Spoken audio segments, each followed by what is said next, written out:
Chapter 1. The Shadow's Path. The night smelled of rain and blood. Renji Takeda perched on the edge of the rooftop, his dark silhouette blending seamlessly with the ink-black sky.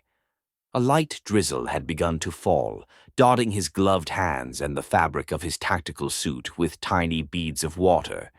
It was a silent kind of rain, the kind that came before the storm, the kind that washed away sins. His long jet-black hair was tied back in a traditional low ponytail, strands of it clinging to his sharp, angular face from the damp air. His piercing, sharp eyes gleamed beneath the faint glow of the city below, reflecting the cold precision of a man who had spent his entire life in the shadows. A thin scar ran just above his left cheekbone, a silent testament to the battles he had fought and survived. Renji's frame was lean yet powerful, honed by years of relentless training in the Takeda clan's most brutal techniques. His form-fitting combat suit bore no insignia, no sign of allegiance, only the quiet promise of death to those who dared stand in his way. His posture was still, composed, yet there was an undeniable tension in the way his muscles coiled beneath his attire, a predator in waiting. He flexed his fingers around the hilt of his katana, its lacquered handle cool against his palm. The blade itself was old yet pristine, passed down through generations of Takeda assassins. Tonight, it would drink once more. Below him, the estate stretched like a fortress of shadows, high stone walls, patrolling guards, and a single dimly lit path leading to the study where his target waited. A powerful man, corrupt beyond redemption, or so he was told. But Renji had learned long ago that words like justice and honor meant nothing in their world. There was only survival, and those who failed to grasp it were swallowed whole, like those who hesitated. A sharp breath left his lips. He didn't need doubts clouding his mind tonight. Focus, Renji. He had killed enough men to know that hesitation was a weakness. His father had drilled it into him from the moment he was old enough to hold a blade. The Takeda way is absolute. We do not question. We do not waver. Yet, at 28, Renji found himself questioning everything. The first time he had taken a life, he had convinced himself it was necessary, that he was simply a tool, a weapon honed to perfection. But each kill had chipped away at something inside him, something his father would have called weakness. What was left of him now? A son struggling to meet expectations, a killer searching for meaning. But there was no meaning in this world, only duty, only blood. And yet, something gnawed at him tonight. A whisper in the back of his mind, an unshakable feeling that something was about to change. He had lived by the blade, followed orders without question, yet deep inside a quiet voice asked, "For how much longer?" The earpiece crackled. "Target is in the study. Guards at every entrance. You have 5 minutes." He crouched atop the tiled rooftop, his eyes locked onto the courtyard below. 4 guards, 2 by the gate, 1 near the koi pond, and another stationed at the study entrance. Their movements were disciplined, methodical, yet predictable. They had no idea death was watching. Renji's fingers tightened around the hilt of his blade. He slowed his breathing, allowing the shadows around him to ripple. Shadow shift. His form wavered, blending seamlessly into the darkness. To an untrained eye, he was no longer there. A deep breath, a single thought. Then he dropped. The gravel barely shifted beneath his boots as he landed. Silent execution spread outward, muffling all sound within a small radius. His footsteps were nothing. His movements were whispers lost in the night. The 2 guards by the gate stood stiff, unaware that death had already arrived. Renji didn't slow. 2 kunai knives flashed in the dim light, slicing through the air. The first guard barely had time to blink before cold steel embedded itself in his throat. His eyes widened, hands clawing at the handle, a wet, gurgling sound escaping his lips as blood poured between his fingers. The second turned, his mouth opening to alert the others. Another kunai buried itself deep between his ribs, punching through flesh, severing arteries. He staggered, hands trembling as he felt the warmth of his own blood flooding his chest. His strength faded, knees buckling as he collapsed against the gate, his body twitching before going still. The guard by the koi pond turned, his brows furrowed, a flicker of doubt as if sensing something was wrong.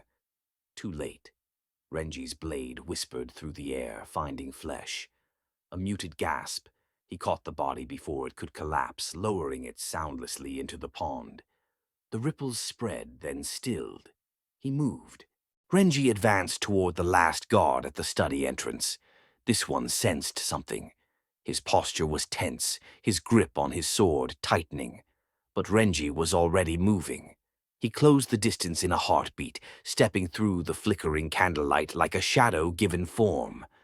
The guard barely managed to draw his blade before steel flashed. Renji's katana sliced clean through flesh, bone, and sinew. A heartbeat later, a head hit the ground. A wet thump followed as the body collapsed, blood pooling onto the wooden floor, dark and glistening beneath the faint candlelight. Renji flicked the blood from his blade with a sharp motion before stepping past the corpse. The shoji doors of the study were slightly ajar, flickering candlelight spilling through the gaps. Something was off. The air felt wrong, too still. He focused. Echo vision. The world sharpened into sound, the quiet inhale of hidden men, the subtle creak of leather shifting, the metallic click of a safety being disengaged. An ambush. 8 men, armed, waiting. The realization struck a second too late. They weren't ordinary guards. The first attacker lunged from the left, his skin darkening like forged steel, ironhide. The blade arcing toward Renji's ribs scraped uselessly against his reinforced flesh. No clean kill. Renji twisted, flowing with the movement, redirecting the attack rather than stopping it. Instead of striking his ribs, the man overextended. Renji drove his elbow into the soft cartilage of his throat. A strangled gasp. Renji didn't hesitate. Heart-stopper strike. His fingers brushed the man's exposed collarbone, a pulse of energy surging through his body. Muscles locked, limbs froze. The guard unable to move as his body betrayed him. Renji wasted no time. In one fluid motion he stepped forward, blade flashing in the dim light. A clean horizontal slash. Steel met flesh. For a moment nothing happened. Then the head slid from his shoulders, hitting the ground with a dull thud. The body remained standing for half a second longer, as if refusing to accept its fate, before finally collapsing into a lifeless heap. One down. A roar erupted from the right, war cry. The very air shuddered, the concussive force rippling through the study, shaking furniture, sending loose papers into the air. Renji staggered, ears ringing. Through the disorienting pulse, another attacker closed in, juggernaut stride fueling his momentum. His charge was like a cannonball, each step increasing his speed. Too fast to block. Renji rolled at the last second, a narrow miss. The man crashed through a wooden pillar, splinters exploding outward. Before Renji could reset, another enemy lunged from behind, Titan's grip tightening around his wrist. A mistake. Renji spun with the grip, moving with the force rather than against it. A twist of the body, a precise shift of weight, and suddenly the attacker's own momentum betrayed him. Renji wrenched free, using the momentum to twist the man's arm behind his back, forcing him off balance. A sharp, panicked breath escaped the guard as he staggered forward, completely exposed. Renji moved in instantly, a blur of precision and intent. With one fluid motion, he reversed his grip on the katana and drove it upward, piercing through the man's side between his ribs. The blade sank deep, slicing through organs with surgical efficiency. The guard gasped, blood spilling from his lips, his body convulsing as his knees buckled beneath him. Renji leaned in, twisting the blade sharply. A strangled noise, half a scream, half a gurgle, was all the man could manage before Renji wrenched the sword free, letting him collapse lifelessly to the ground. 2 down. The thought flickered through Renji's mind, cold and detached, even as he was already moving to face the next threat. A bullet fired. Renji moved before the sound reached him. He twisted, pulling the falling body into the bullet's path. The shot embedded itself into dead flesh, the shooter's eyes widening in frustration. Renji didn't let him fire again. Shadow net. The flickering candlelight warped, shadows stretching unnaturally beneath the gunman's feet. They rose, sharp, serpentine tendrils of darkness that snapped around his throat and wrists, binding him in place. Renji surged forward, steel flashing. 3 down! A sledgehammer-like fist slammed into Renji's ribs, Titan's grip again. Pain exploded across his side, his bones groaning under the pressure. But he didn't resist. He flowed with the impact, absorbing the force rather than breaking under it. The moment the guard overextended, Renji struck back. His heel hooked behind the man's ankle, sweeping his legs out from under him. The guard crashed to the floor with a dull, meaty thud, air exploding from his lungs. Renji was already on him. Before the man could recover, scream, or even breathe, Renji's katana plunged into his chest, the steel slicing through flesh, bone, and muscle with practiced ease. The guard's eyes went wide, mouth opening in a silent gasp as blood bubbled from his lips. Renji twisted the blade. A wet, sickening crunch echoed through the room as the guard's body jerked once, then stilled. 4. The remaining guards hesitated. They had prepared for Renji Takeda, but not for this. They had expected an assassin, a skilled killer, but predictable. Instead, what stood before them was something else entirely. A specter in the dark. Faster than they could track, deadlier than they could counter. And in that moment, doubt crept into their eyes. Still, they pressed on. Adrenaline rush, strength surged through their veins, muscles tightening, reflexes sharpening. A katana slashed high. Renji met it mid-air, the clash of steel ringing through the chamber. But there was another coming from behind. A mistake. Renji exhaled. Afterimage, step. For a brief flicker, 3 of him stood in the room. The first attacker swung, his blade sliced clean through empty air, passing through nothing but an afterimage. His eyes widened in confusion, his stance faltering. Too late. The second guard barely had time to process what happened before a whisper of movement materialized behind him. A flash of steel, cold metal, punched through his ribs, sinking deep. His breath hitched, a strangled gasp escaping as warm blood flooded his lungs. The guard's body arched violently, his hands twitching as he gasped, blood bubbling from his lips. Renji didn't let him suffer long. With a sharp twist of the hilt, he tore the blade sideways, the razor-sharp edge ripping through flesh, bone, and muscle in one brutal stroke. A wet, sickening schlick echoed through the room as the guard collapsed, his chest torn open, lifeless before he hit the ground. 5. The last 3 moved as one. Renji extended his fingers, and the shadows around him writhed to life.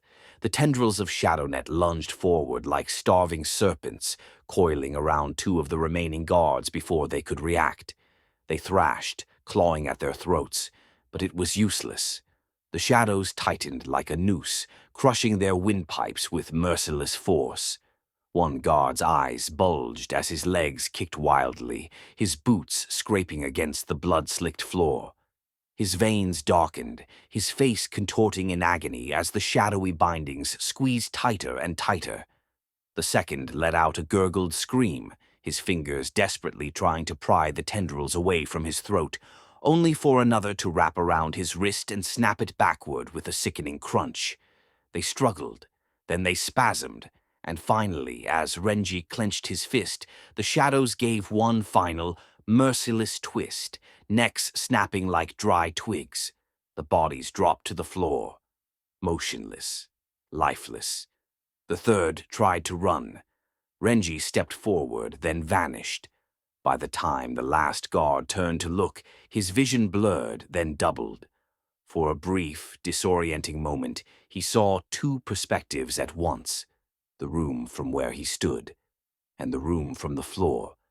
His lips parted, but no sound escaped. Renji slid his blade back into its sheath with a sharp click. A heartbeat later, the guard's body split cleanly in half, collapsing to either side as blood pooled beneath him. 8. Silence fell over the study.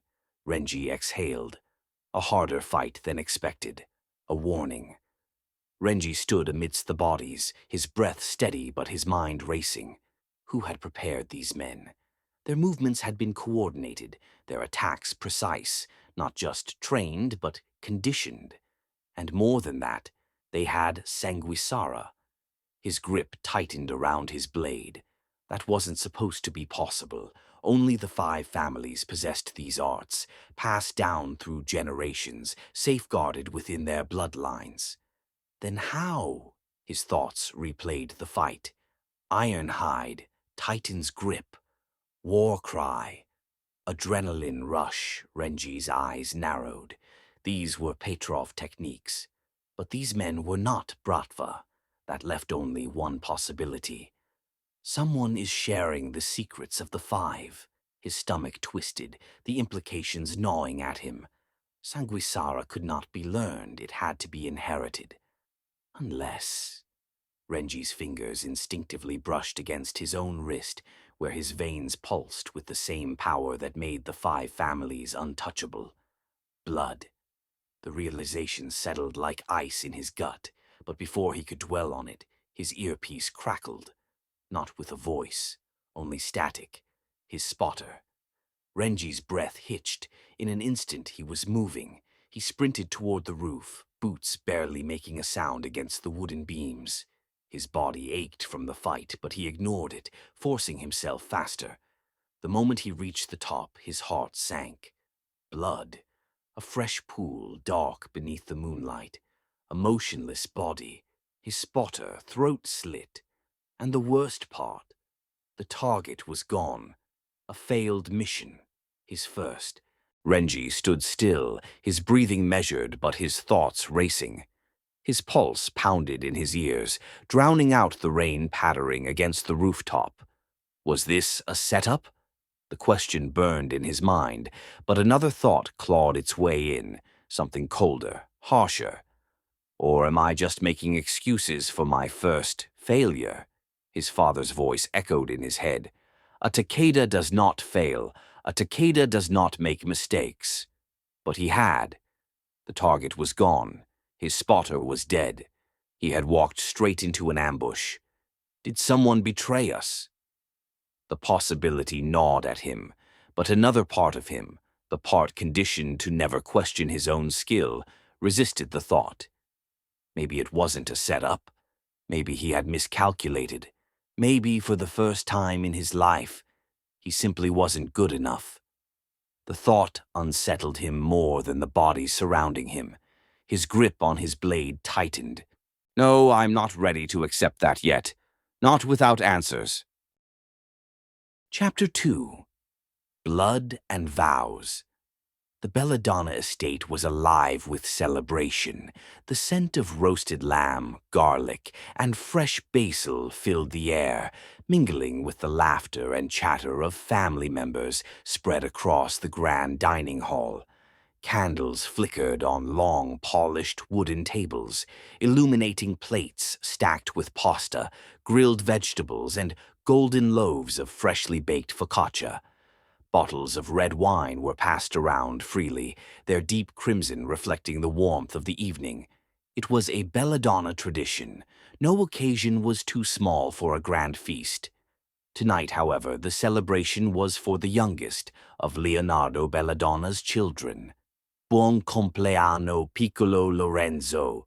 The voices of nearly 30 family members rang in unison as they raised their glasses to the 10-year-old boy sitting at the head of the children's table.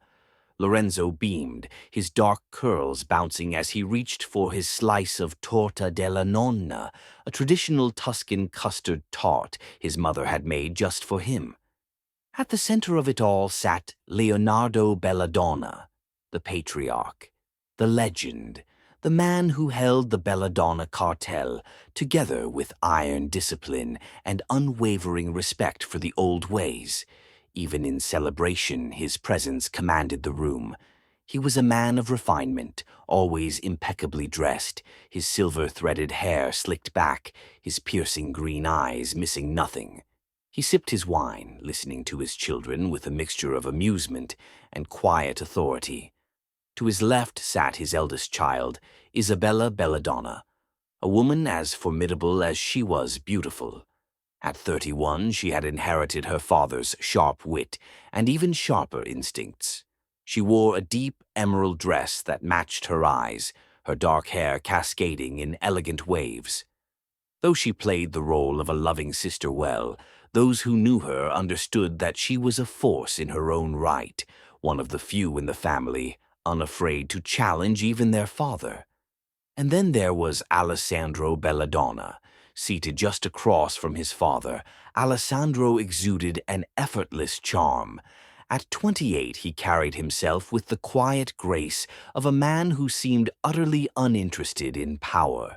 His features were striking yet unassuming, dark, tousled hair, warm brown eyes that never quite gave away what he was thinking, a perpetual soft smile that made people believe he was harmless. He was never alone, always flanked by his two cousins, the ones who had been at his side since childhood, their loyalty absolute, their presence constant. The elder cousin, Luca Belladonna, 26, was a towering figure with a quiet, imposing aura. His dark hair was always slicked back, his sharp features rarely betraying emotion. Luca was a man of few words, but his presence alone was enough to command respect. He was the hammer, a force of brutal efficiency, his strikes calculated and final. In combat, he favored overwhelming power, ending fights before they could begin. Precision, lethality, no wasted effort. He believed in control, in discipline, in making sure every action served a purpose. Then there was Matteo Belladonna, Alessandro's cousin of the same age. Where Luca was silent, Matteo was fire and unpredictability. His sharp grin rarely faded, his golden brown eyes always alight with amusement, as if he found the world to be one great joke. He was fast, reckless, and utterly unpredictable, weaving through fights with an effortless grace that made him seem untouchable. A trickster, a whirlwind, a blade hidden behind a smirk. He played with his enemies, toying with them before delivering the fatal blow, always preferring deception over brute force. Together, the three of them formed a perfect balance. Luca, the unshakable foundation, Matteo, the wild storm, and Alessandro, the one who kept them together, the one they followed without question. "Eat more, Lorenzo," Alessandro said, ruffling his younger brother's hair. His voice was calm, gentle, the perfect image of an older brother who cared for nothing but his family. "You only turned 10 once, after all." Lorenzo grinned up at him, stuffing another bite of cake into his mouth. The room erupted into laughter at the boy's enthusiasm. Alessandro watched as the family carried on in their usual lively chaos.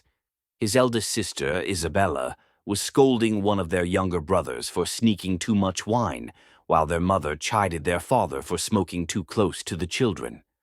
The aroma of roasted lamb, fresh basil, and red wine filled the air, mixing with laughter and fast-paced conversations spoken in half Italian, half English. "Alessandro, don't just sit there looking pretty," Isabella teased, nudging him as she refilled his glass. "Say something, will you?" He smiled, lifting his glass slightly. "I'm simply admiring the spectacle." "Spectacle? It's a birthday party, not the Colosseum." Another brother, Marco, chimed in, earning a round of chuckles. Lorenzo, the youngest, beamed up at them, still chewing on his cake. Best birthday ever. The room erupted into another fit of laughter, and for a moment Alessandro allowed himself to relax, if only outwardly. Then his phone buzzed in his pocket. A call. "Scusate," he said smoothly, excusing himself from the table. He stepped away from the dining area, moving down the hallway toward the quieter part of the house. Alessandro stood in the dimly lit hallway, his phone pressed to his ear, his voice lowered but smooth. "I'll handle it," he murmured. A soft laugh came from the other end of the line, the voice feminine, teasing. "You're always so serious, Alessandro. One day that'll give you wrinkles." He smirked slightly but didn't respond. Instead, he exhaled, glancing down the hall to ensure no one was around. "I'll call you later." "I'll be waiting," she purred before the line went dead. Alessandro barely had time to slip the phone back into his pocket before a presence. His instincts flared, his grip tightened for a fraction of a second, a breath away from striking. Then, at the last possible moment, Alessandro saw him. Salvatore. A flicker of recognition cut through his instincts, and he forced himself to stop. His body resisted, every muscle in his arm tensed, trained to finish what had already begun. But somehow he managed. With a sharp exhale, Alessandro shifted his grip, smoothly pulling the stiletto away before Salvatore could even see it. His younger brother had no idea how close he had just come to death. Alessandro exhaled sharply, forcing his heartbeat to steady. His grip loosened around the hidden stiletto, keeping it out of sight. He looked at his brother, still slightly tense. "Salvatore, what are you doing here?" Salvatore, still catching his breath, suddenly smirked. "Forget that. Who was the girl on the phone?" he teased, waggling his eyebrows. Alessandro stiffened, his composure faltering for the first time. "That's none of your business," he muttered, adjusting his cuffs, but the slight flush at the tips of his ears did not go unnoticed. Salvatore grinned wider. "Oh, it's definitely my business. You looked way too serious for it to be casual. And don't think I didn't hear that little sigh of yours. I'll call you later. Real smooth, Sandro." "Salvatore," Alessandro's voice was laced with warning. Wait. Don't tell me. Did she mention wrinkles? Are you getting old?" Alessandro turned away, clearly done with the conversation. "What do you want?" Salvatore chuckled, still grinning. "Relax, just passing a message. Papa wants to see you in his study." Alessandro narrowed his eyes, studying his younger brother for a moment. "What else did you hear?" Salvatore's smirk widened as he started walking ahead. "Not much, lover boy." Alessandro sighed, pinching the bridge of his nose before following. Salvatore lingered for a second, watching him, curiosity flickering in his gaze. Then, with a knowing smirk, he jogged to catch up. "I'm just saying, whoever she is, she's definitely trouble." Alessandro walked through the dimly lit hallway, his footsteps muffled by the ornate Persian rug beneath him. The old estate had always held a certain weight, history embedded in its walls, the kind that whispered secrets from generations past. As he reached the heavy oak doors of his father's study, he took a moment to smooth out his sleeves, his mask of composure slipping effortlessly into place. He pushed the door open. Inside, Leonardo Belladonna sat behind a grand mahogany desk, a half-full glass of brandy in hand. The room smelled of aged leather, tobacco, and the faint trace of ink from old documents stacked neatly on one side. The walls were lined with bookshelves, filled with everything from classic Italian literature to ledgers containing the family's business dealings.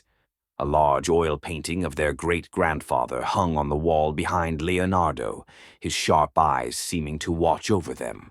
To the side, Isabella stood near the window, arms crossed, her dark hair pinned back elegantly. She always had an air of quiet authority, the eldest of the Belladonna siblings, the one who carried herself with both grace and the iron will of their mother. Beside her, leaning against the fireplace, was Cesare, the brother closest in age to Alessandro, age 24. While Alessandro was refined and calculating, Cesare was the blunt force of the family, a man built like a boxer, his knuckles scarred from too many fights in back-alley negotiations. He had a sharp jawline, a short, well-groomed beard, and a stare that could unnerve even the most hardened men. Unlike Alessandro, he wasn't interested in playing chess. He preferred breaking the board altogether. "You took your time," Cesare remarked, swirling the amber liquid in his glass. His tone was casual, but there was always an underlying challenge when he spoke. Alessandro merely smiled. Leonardo, who had been silent until now, finally placed his glass down with a soft clink. The subtle action was enough to draw the attention of the room. He looked at each of his children before exhaling through his nose, the way he always did when deep in thought. "I will be leaving tomorrow," he announced, "the meeting of the 5 families." A pause settled over them. The weight of those words was not lost on anyone. "It is tradition," he continued, leaning back in his chair. "Every few years the heads meet alone, no guards, no advisors, just the 5 of us, as it has always been." A muscle in Cesare's jaw tensed. "Alone?"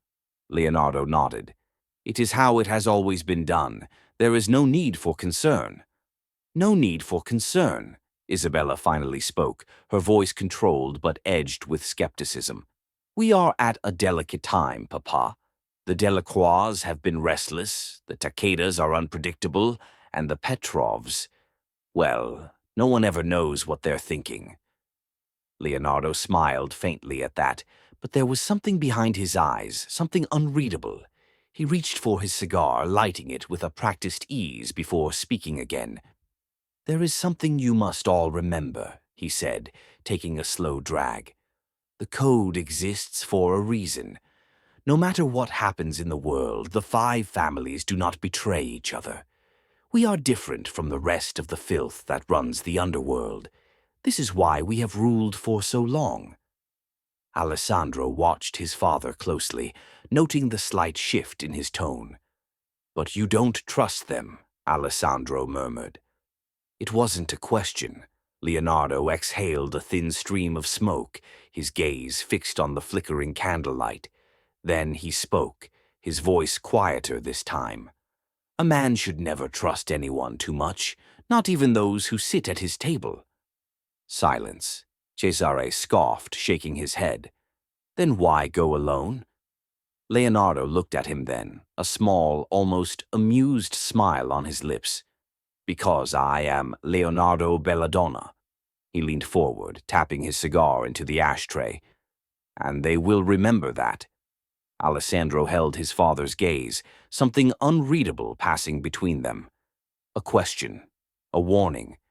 Then Leonardo stood, adjusting his cufflinks as if the conversation was over. "The meeting is set. It will go as it always has," he said with finality. "There is no need for paranoia.